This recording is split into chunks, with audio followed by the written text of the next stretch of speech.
Joining us on the show, somebody he's usually the Tuesday guy, but gosh, this week's been all over the place.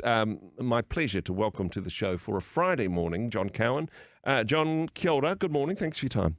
Morning, Andrew. I'm all discombobulated and disoriented. This is a Tuesday. Where am I? We both had better things to do on Tuesday, it seems, but the topic we're talking about today is something which, if we are honest, and we often are, particularly on this segment, it affects all of us to some extent in different ways at different stages of our life, having traumatic memories that kind of hang over, that we can't let go of, that impacts our, not just our ongoing life, but our relationship with good people who had nothing to do with the trauma.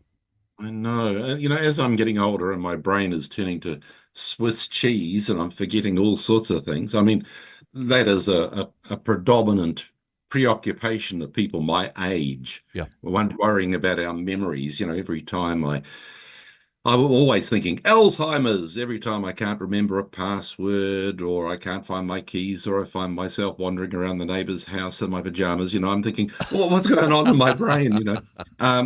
But it's more the memories I wish I could forget that cause me distress. And that's often the case. Bad memories that keep popping up into your head unbidden, and still able to evoke powerful and distressing emotions. It's a very, very common feature in a lot of people's life, and it's miserable. I read that years and years after the Vietnam War finished, there was still 250,000 ex-servicemen wandering around with post-traumatic stress disorder after the war. Sometimes they'd fly into a rage if a baby cried, or they'd hit the ground if a car backfired, or they'd start crying if a helicopter flew over. Not only was the memory uncomfortable, it was impacting their lives and their behavior. And a lot of them went bush. Apparently the jungles in Hawaii were full of ex-vets who are just trying to hide from their bad memories. And but even more mundane things can cause problems. People that have had car accidents or been the victim of a crime, they can be struggling for years with their emotions. And I was surprised some years ago, a friend in radio was having a great deal of difficulty after their child had an accident on a swing. Okay. And the child recovered and was everything like that, but they couldn't get over it. And apparently this is very common. Parents of children that have cancer or have a serious accident, they genuinely suffer PTSD as a result of it. Some people reckon that a lot of women who get sort of diagnosed as having postnatal depression, it would probably be more accurate to describe what they're going through as PTSD after a difficult delivery. Yeah. I'm not an expert on these things, but I do know that sometimes these problems don't technically reach the threshold of being called PTSD. They sometimes get called adjustment disorders. Being romantically betrayed, if someone discovers that their partner is had an affair or something, or the grief after losing a loved one, or even a pet, that can be so real. Suffering a career or financial upset, or finding that you've done something dumb, and That's a daily occurrence for some of us. Yeah.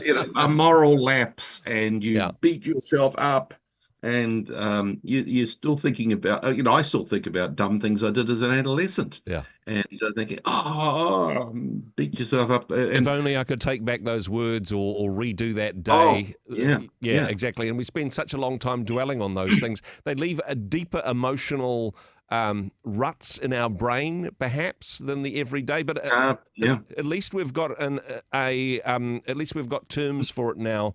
At least we can say, that's PTSD. They wouldn't have known what that was back in Vietnam, right? No. Well, they used to call it shell shock and often put it down to a lack of moral fiber, didn't they? But in the movie, there was a movie, I don't know if you ever saw it, Eternal Sunshine of a Spotless Mind. I would say in my top 5 movies I've ever seen. It's a great movie, Such a great film, yeah. But part of this is there's a clinic that does that sort of chemically erases people's painful memories of things they don't want to remember.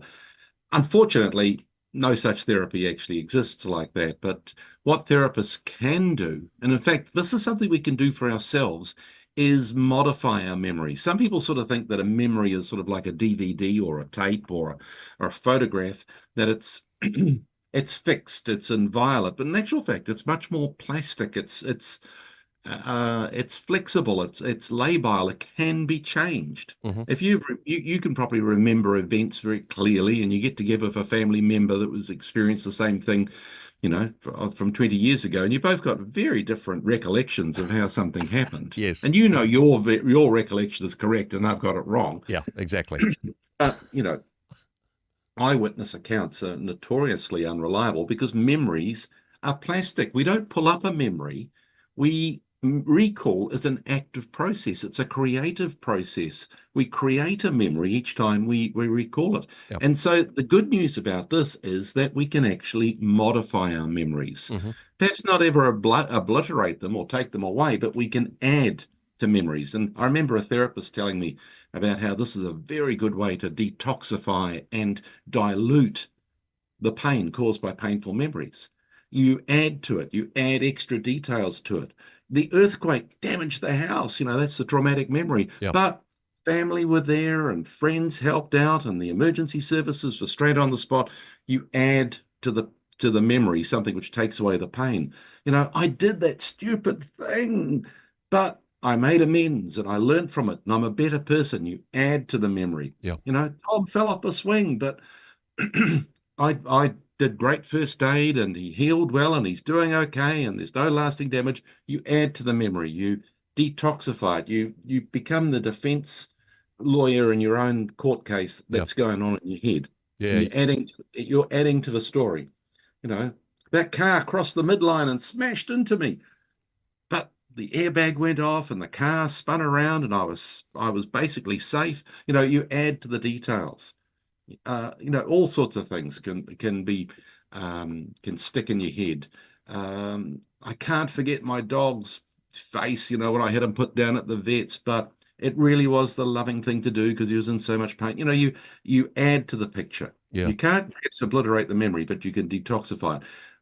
By the way, I have to add the caveat here that real traumatic PTSD can be awfully stubborn and can require professional psychotherapy, but perhaps I'm talking about some of those uncomfortable and troubling thoughts. Maybe you can dilute them down and be a little bit more comfortable between the ears. And if pain persists, do seek professional help in that regard. But if whatever we can do to remove that, the poison, the splinter, as it were, in our mind, then better healing is going to occur in that space. John, wisdom as always, even on a Friday morning. Look at that. Even on a Friday morning when I'm looking forward to the weekend. So flexible and multi-talented. Thank you so much for joining us on the program. Look forward to chatting with you again shortly. Thank you. Cheers.